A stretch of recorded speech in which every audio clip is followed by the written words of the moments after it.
is not an advocacy for using credit cards and just maxing them out.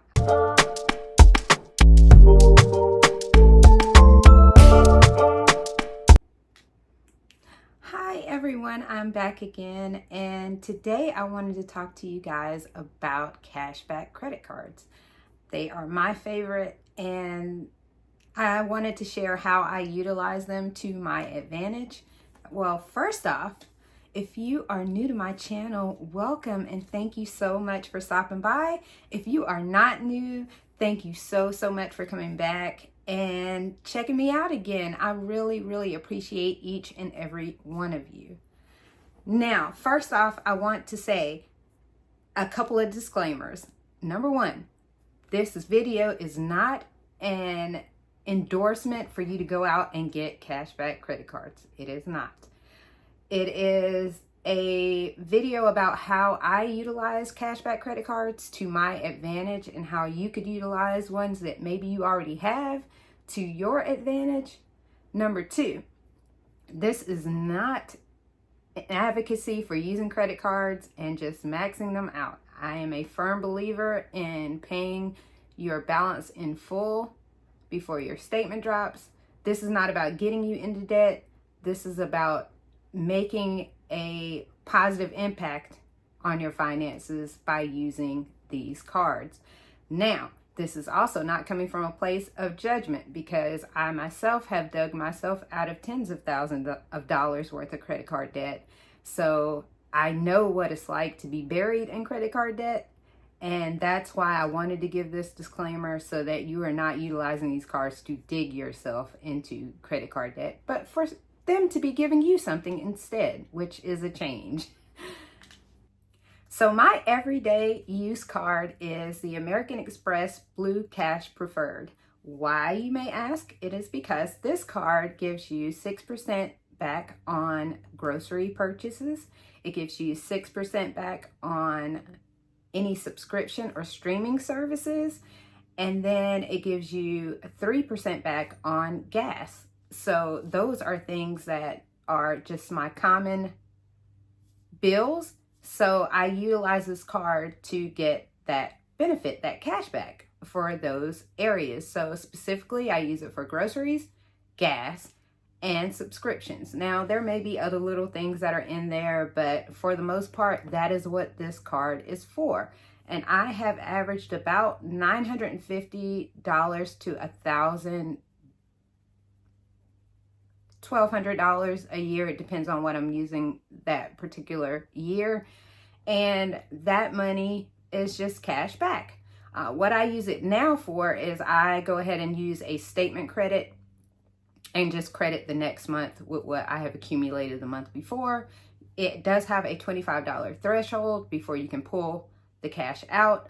So I just accumulate that. It posts the next month on your statement, and you can utilize it for the statement that is ongoing. So I make my purchases, my cashback posts when my statement drops at the end of the month, and then I use that money toward my next month of purchases.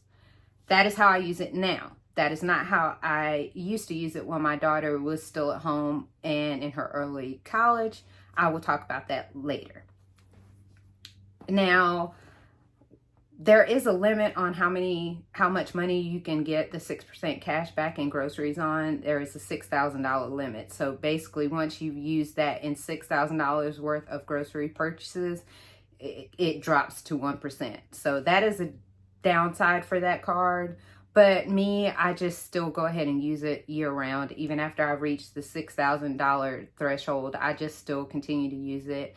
And it does have an annual fee, which is a drawback for some. It is a $95 annual fee. But like I said, if I'm getting $1,000 a year back from it, then the $95 pays for itself. And you can actually leave your cash back up there toward the end of your yearly cycle, and then just apply it when your annual fee posts if you wish to do it that way.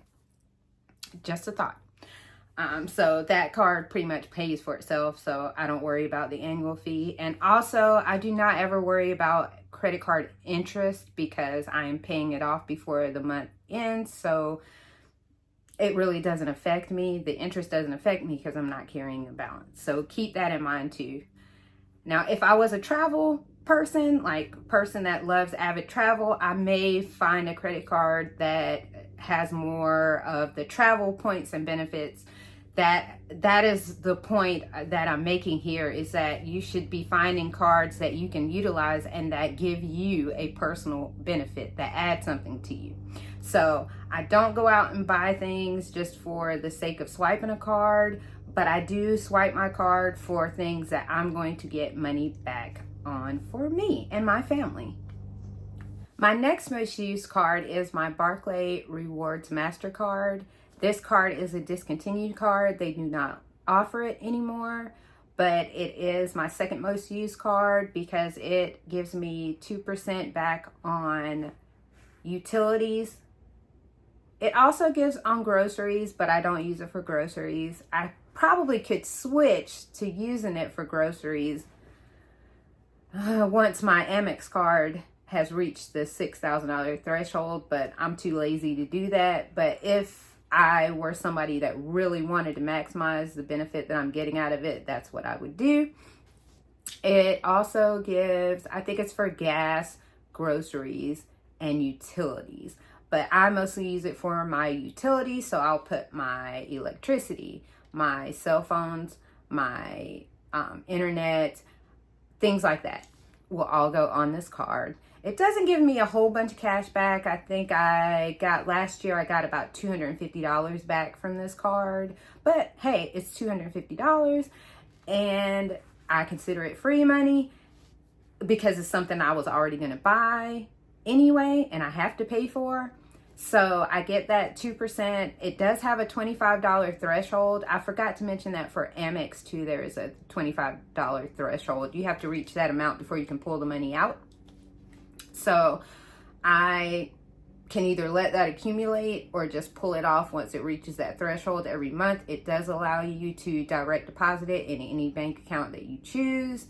And so that is what I do for that. It's not a lot of money, like I said, and I'm reminded of Dave Ramsey in this when he says nobody gets rich off of credit card rewards. He is correct.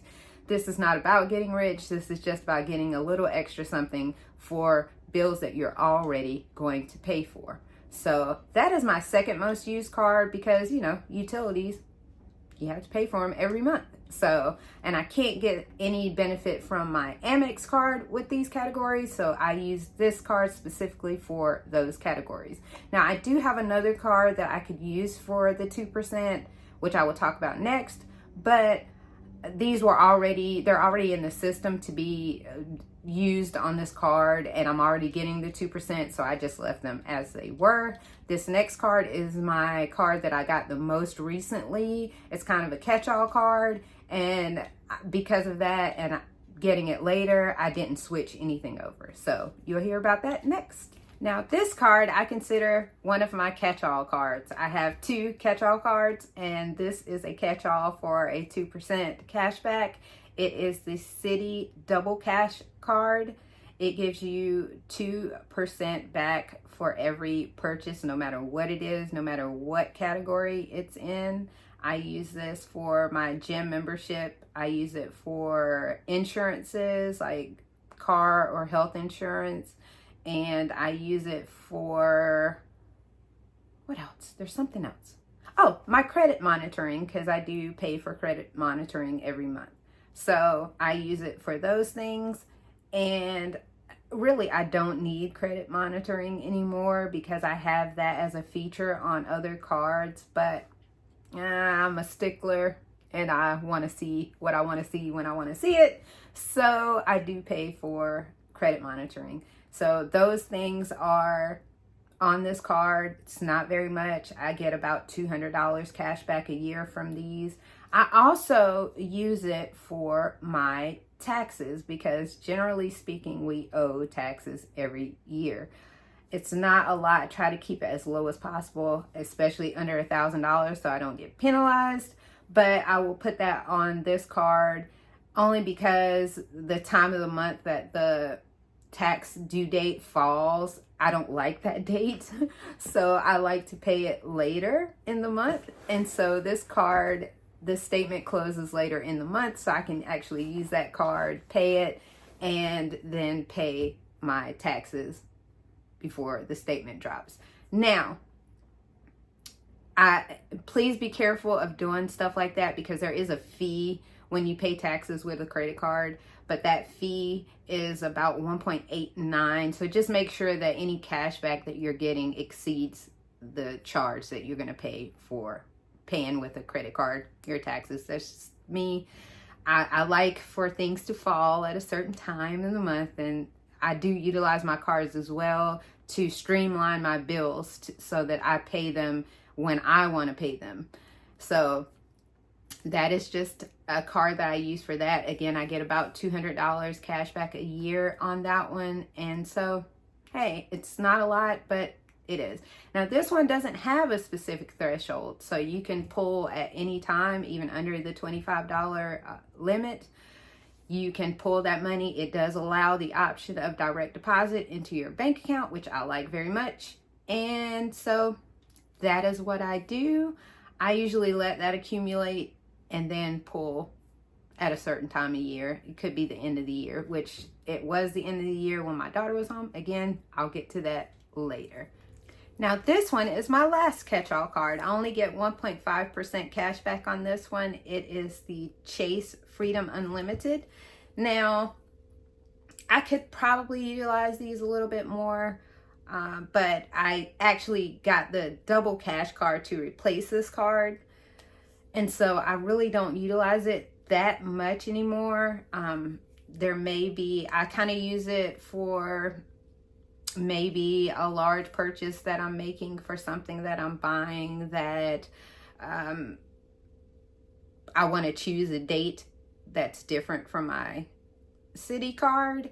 So I may use that. I kind of use my cards date wise to where, like I said, I can place my bills and my payments in the manner that I want them to be. So this is just a catch-all card. Like I said, it was replaced really by my double cash, so I don't really use that anymore. I may get about $100 cash back on this card in a year's time. I also put certain expenses on this card because I have expenses for work that are reimbursed to me. I may utilize that card. It's just things like that. It's just a catch-all card. Again, it's 1.5% for every purchase. And so if I need to buy something and the other card statement date falls somewhere that I don't want it to fall, then I may use this card. It's a catch-all card, about $100 I get back a year. It does allow you to transfer directly into your bank account, and it also has a $25 threshold as well, but that's fine. I could actually just let it sit there and then take it off at the end of the year if I wanted to. And so that is that card. Again, that's the Chase Freedom Unlimited. It's 1.5% cash back. And there's also something else I wanted to point out. Many of these cards have a shopping feature. So you could also utilize these cash rewards to buy big ticket items. You could let that money sit there and accumulate, and you could use it to buy big ticket items. And that is what I personally used when my daughter was home. I would use it for Christmas, and this is how.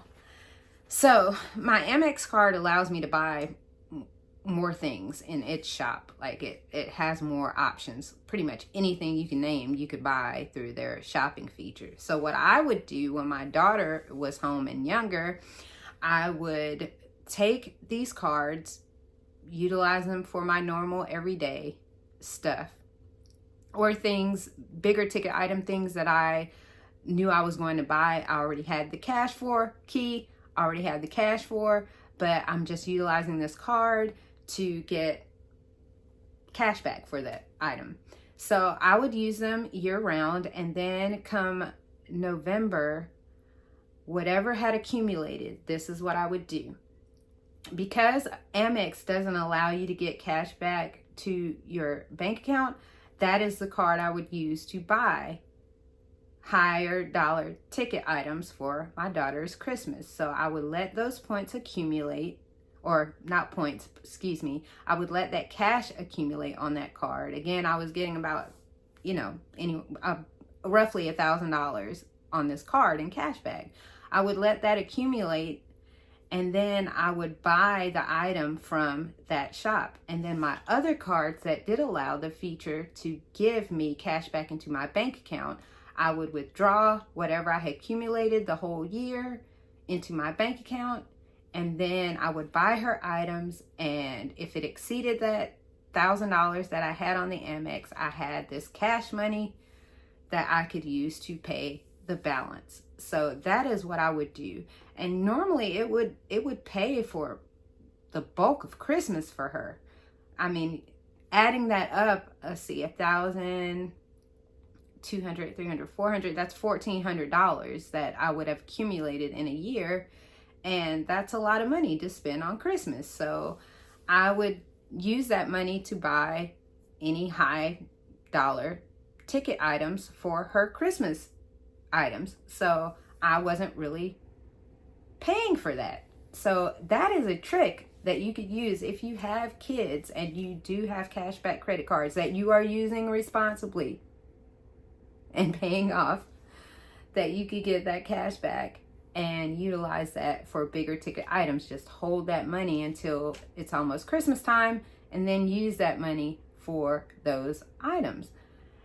Household items, it could be used for household items. If you don't have kids, it could be used for, heck, $1,400 can buy a lot of things. So you could utilize that to buy something that you need for your house or something you need for anything at that point in time. Merchandise. So that is how I would utilize those cards for that.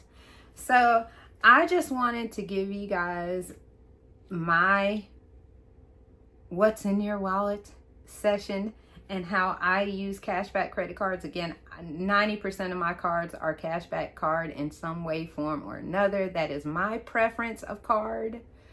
I do have some travel features on a couple of those cards. The Citi card has a travel feature. I think I get 5% cash back for travel that I book using that card.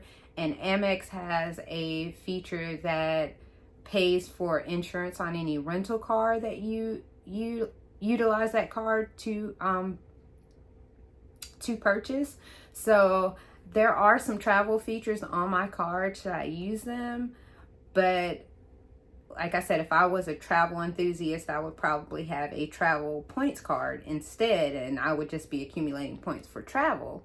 But I'm not really a travel enthusiast. Most of the places that I go are within the United States, and any travel outside of that, I think me and my husband have a trip that we're planning to Greece in the next couple of years. So I will just, honestly, I will make a sinking fund for that.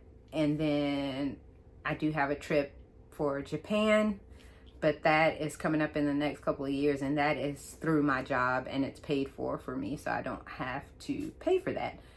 But other than that, I don't really travel outside of the continental US, and that is just me. So